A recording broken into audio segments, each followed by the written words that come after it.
Donc, voilà, nous allons aborder le petit 3 du grand 3, les conséquences politiques de la Première Guerre mondiale. Petit 3, les conséquences politiques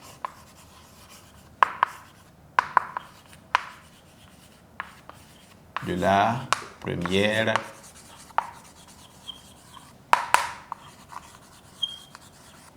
Guerre mondiale.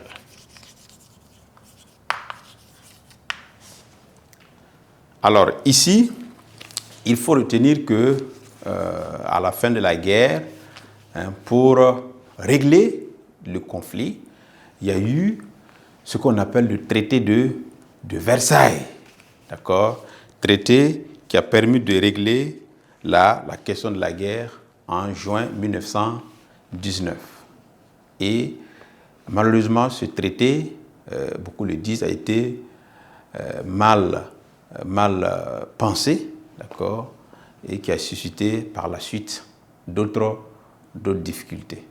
Pourquoi? Parce que ce traité, convoqué par les vainqueurs, qui a réuni la plupart des vainqueurs de la guerre, a été signé contre l'Allemagne qui a été accablée de sanctions. Bon, elle a été désignée comme étant la seule responsable de la guerre, donc elle devrait payer les frais. Elle devrait payer des frais de réparation, elle devrait perdre une partie de ses territoires. Donc il y avait beaucoup de sanctions contre l'Allemagne qui était d'ailleurs absente et qui a qualifié ce traité-là de diktat, c'est-à-dire qu'elle n'était pas d'accord avec ce traité. Il y a eu également la modification de la carte de l'Europe sur le plan politique. Il y a des pays qui ont perdu des territoires, notamment la Russie. Il y a aussi l'Allemagne qui a perdu des territoires. Et donc, il va falloir redessiner, retracer de nouvelles frontières. Et des pays aussi sont nés suite à cette guerre-là, lors des discussions à Versailles. Donc il y a de nouveaux pays qui n'existaient pas, qui sont nés, c'est notamment la Roumanie, la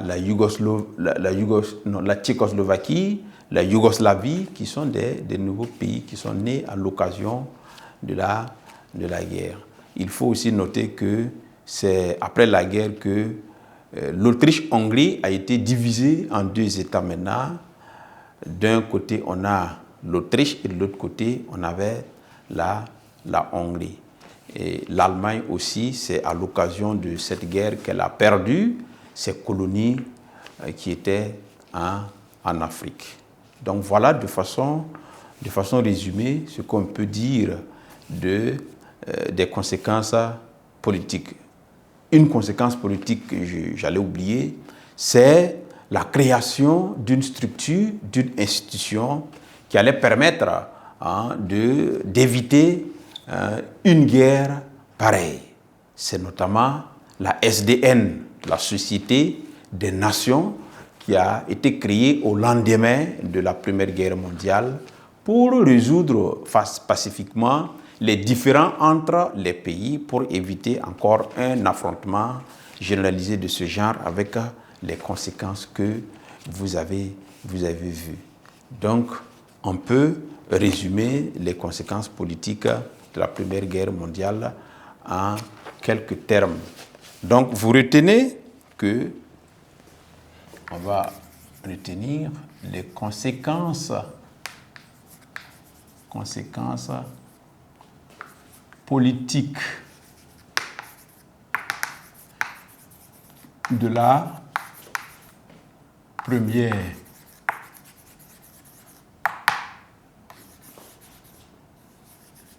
Première Guerre mondiale.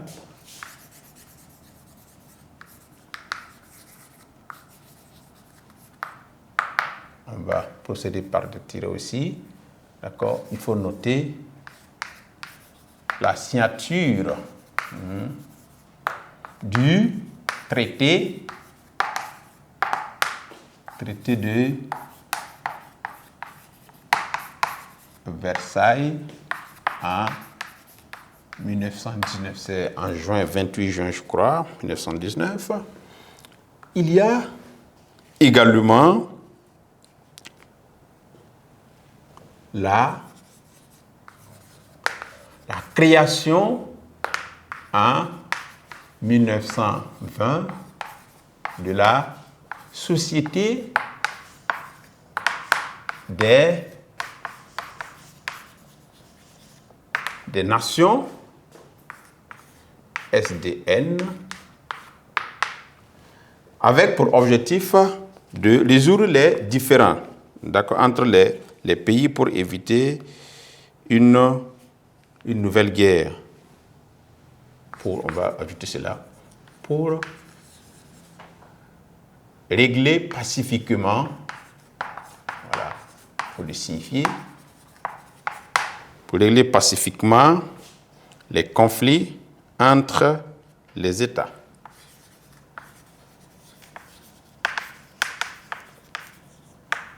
Entre États.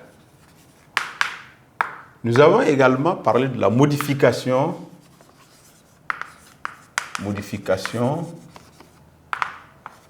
de la carte politique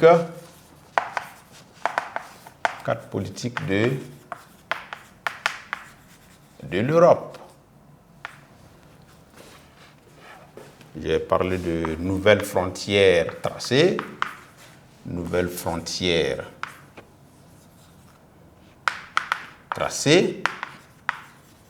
parce qu'il y en a qui ont perdu des territoires, il faut redessiner les frontières. Il y a de nouveaux États nés, d'accord? Là, nous avons, on peut mettre Roumanie,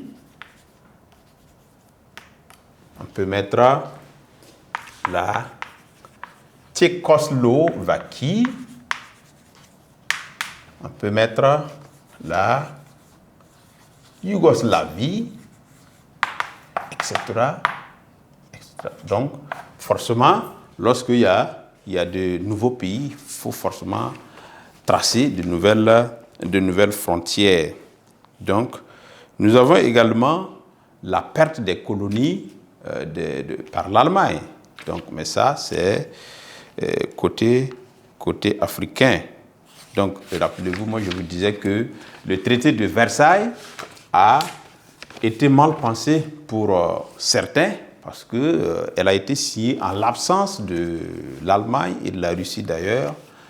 Mais c'est l'Allemagne qui a été accablée de sanctions qu'elle a qualifiées du moins de diktat et qui va susciter d'autres problèmes par la suite. Donc, de façon résumée, ce qu'on peut retenir comme conséquences politiques de la Première Guerre mondiale sont ces points-là, d'accord, qu'il faut retenir.